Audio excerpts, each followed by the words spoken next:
মানব ইতিহাসে যে কয়জন ভীষণ অত্যাচারী শাসকের নাম পাওয়া যায়, ফেরাউন ছিল তাদেরই একজন।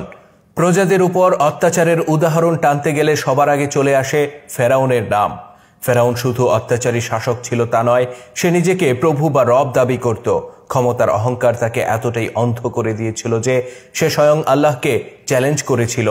তার রাজত্বে একের পর এক আল্লাহর গজব নেমে আসা সত্ত্বেও সে আল্লাহর কাছে নতি স্বীকার করেনি। শেষ পর্যন্ত লোহিত সাগরে ডুবে চূর্ণ হয়েছিল তার সমস্ত অহংকার। পবিত্র কোরআনের ২৭টি সূরায় অন্তত ৭৪ বার নাম এসেছে ফেরাউনের।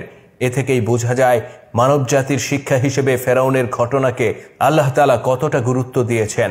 শুধু দর্শক, আমাদের সকলের জানা সেই ইতিহাসই আজ আপনাদের সামনে তুলে ধরতে যাচ্ছি সম্পূর্ণ নতুন আঙ্গিকে।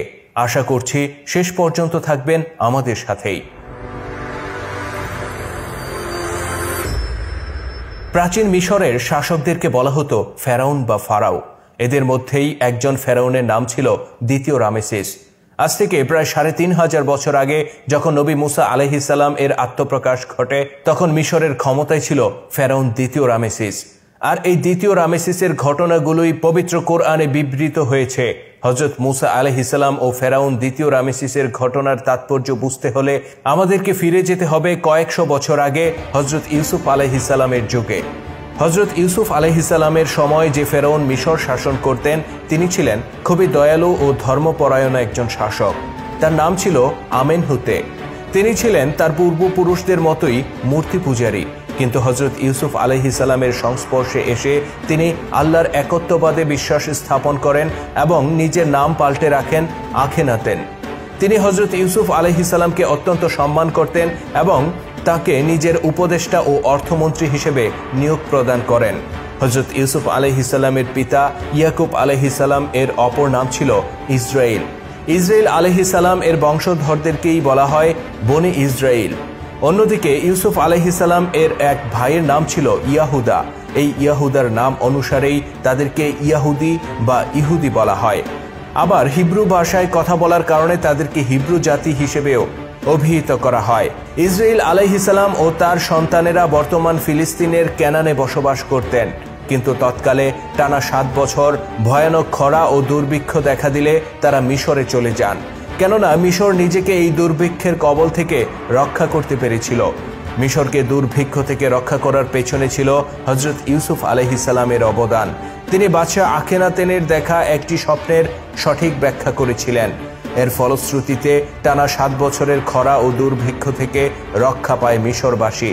সেই থেকে হযরত ইউসুফ আলাইহিস সালাম ও তার পরিবারের লোকজন ছিলেন মিশরবাসীর নয়নের মণি। কিন্তু ফারাও আখেনাতেন ও ইউসুফ আলাইহিস সালাম এর পরবর্তী সময়ে অবস্থা বদলে যেতে শুরু করে।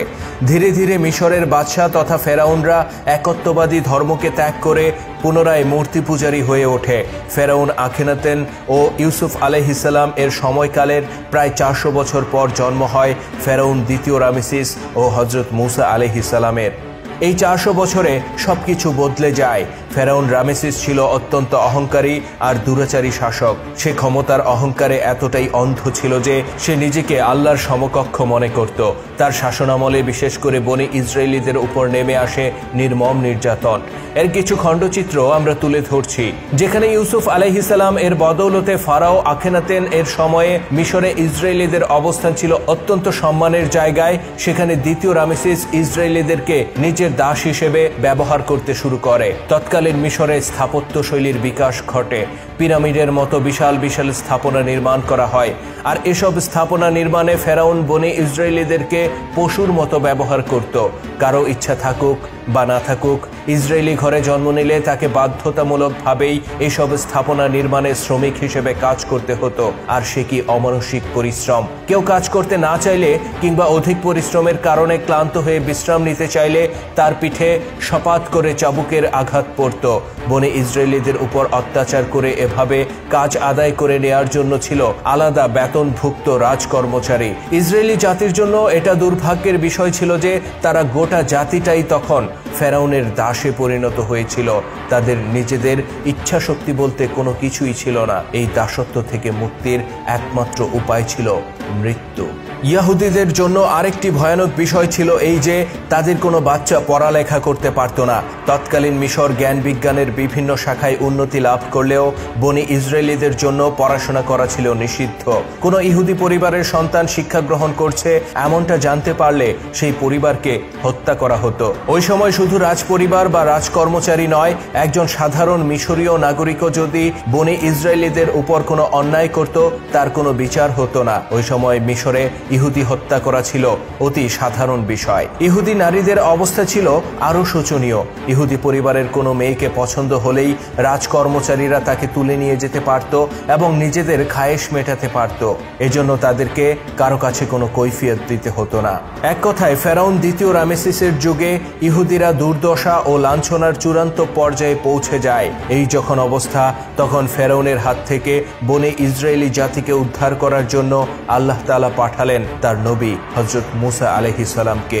কিন্তু বিপদের বিষয় হচ্ছে মুসা আলাইহিস সালামের জন্মের কিছুকাল আগেই ফেরাউনের রাজসভার বিশ্বস্ত এক গণক তার জাদুবিদ্যার মাধ্যমে জানতে পারে শীঘ্রই এক ইহুদি সন্তান জন্ম নিচ্ছে যে ফেরাউনের ধ্বংসের কারণ হবে। সে যুগে জাদুকর ও গণকদের প্রতাপ ছিল সাংঘাতিক, আর তাদের মর্যাদাও ছিল ভীষণ। তাদের মতামত নিয়েই ফেরাউন রাজ্য শাসন করত। সেই গণক ফেরাউনকে এই বিষয়টি অবগত করলে ফেরাউন সকল ইহুদি সন্তানদেরকে হত্যা করার নির্দেশ দেয়। ঘরে ঘরে শুরু হয় ইহুদি শিশু নিধন। কিন্তু আল্লাহ তাআলা তার ভবিষ্যৎ নবীকে রক্ষা করেন অত্যন্ত কৌশলে। তিনি ওহী পাঠান মুসা আলাইহিস সালাম এর মায়ের কাছে। আল্লাহর নির্দেশে মা শিশু মুসাকে একটি ঝুড়িতে করে নীল নদের পানিতে ভাসিয়ে দেন। ঝুড়িটি ভাসতে ভাসতে ফেরাউনের রাজপ্রাসাদের কাছে এসে ভেড়ে এবং ফেরাউনের স্ত্রী শিশু মুসাকে কুড়িয়ে পান। ফেরাউনের স্ত্রী আসিয়া নিঃসন্তান হওয়ার কারণে কুড়িয়ে পাওয়া এই শিশুকে নিজের সন্তানের মতো বড় করে তোলেন। তার নাম রাখা হয় মুসা, যার আরবি অর্থ হচ্ছে যাকে পানি থেকে উদ্ধার করা হয়েছে। আর হিব্রুতে মুসা বা মোসেস শব্দের অর্থ হচ্ছে উদ্ধারকারী। এভাবেই আল্লাহর ইচ্ছায় ফেরাউনের ঘরেই বড় হতে থাকেন তার ভবিষ্যৎ বিনাশকারী হযরত মুসা আলাইহিস সালাম। সবাই তাকে রাজপুত্র হিসেবেই জানত। এমনকি মুসা আলাইহিস সালাম নিজেও জানতেন না তার আসল পরিচয়, বরং নিজেকে ফারাও বংশের এক রাজপুত্র মনে করে নিজেকে সেভাবেই প্রস্তুত করে তোলেন তিনি। প্রাপ্তবয়স্ক হওয়ার পর মুসা আলাইহিস সালাম মিশরীয় সাম্রাজ্যের সর্বশ্রেষ্ঠ যোদ্ধা হিসেবে খ্যাতি অর্জন করেন। তিনি একের পর এক রাজ্য জয় করে ফারাও সাম্রাজ্যকে অধিকতর সমৃদ্ধ করতে থাকেন। তাছাড়া একজন দয়ালু ও প্রজাবৎসল রাজপুত্র হিসেবে তিনি রাজা প্রজা নির্বিশেষে সকলের শ্রদ্ধার পাত্রে পরিণত হন। বিশেষ করে নির্যাতিত মানুষেরা তার মাঝে খুঁজে পায় নিজেদের মুক্তির ছায়া। তারা বিশ্বাস করতে থাকে মুসা আলাইহিস সালাম যদি মিশরের রাষ্ট্র ক্ষমতায় আসেন তাহলে তাদের ভাগ্য বদলে যাবে। আর এভাবেই রাজা প্রজা নির্বিশেষে সকলের শ্রদ্ধা, ভালোবাসা, বীরত্বের প্রশংসা, রাজপ্রাসাদের আরাম আয়েশ ইত্যাদি নিয়ে সময় পার হতে থাকে হযরত মুসা আলাইহিস সালামের। কিন্তু মুসা আলাইহিস সালামের এই রাজকীয় সুখ ও আধিপত্য বেশি দিন স্থায়ী হয় না।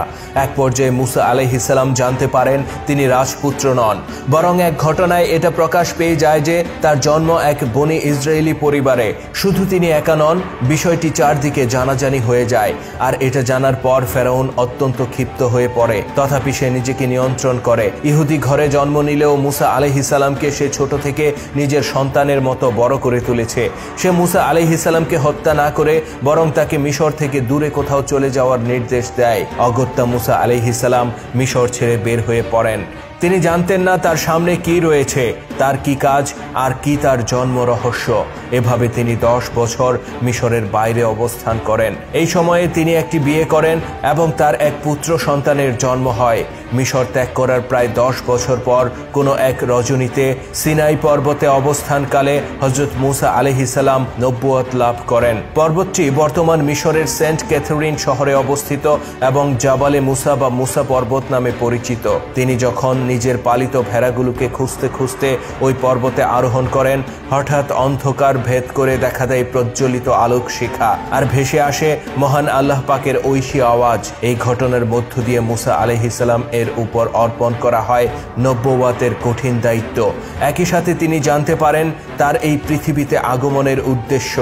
মহান আল্লাহ তাআলা নির্দেশ দেন, হে মুসা, মিশরে ফিরে যাও আর ফেরাউনকে আমার প্রতি ঈমান আনতে বলো। আল্লাহর আদেশ পেয়ে মুসা আলাইহিস সালাম মিশরে ফিরে যান। তিনি ফেরাউনের রাজ দরবারে যান এবং তাকে আল্লাহর প্রতি ঈমান আনতে বলেন।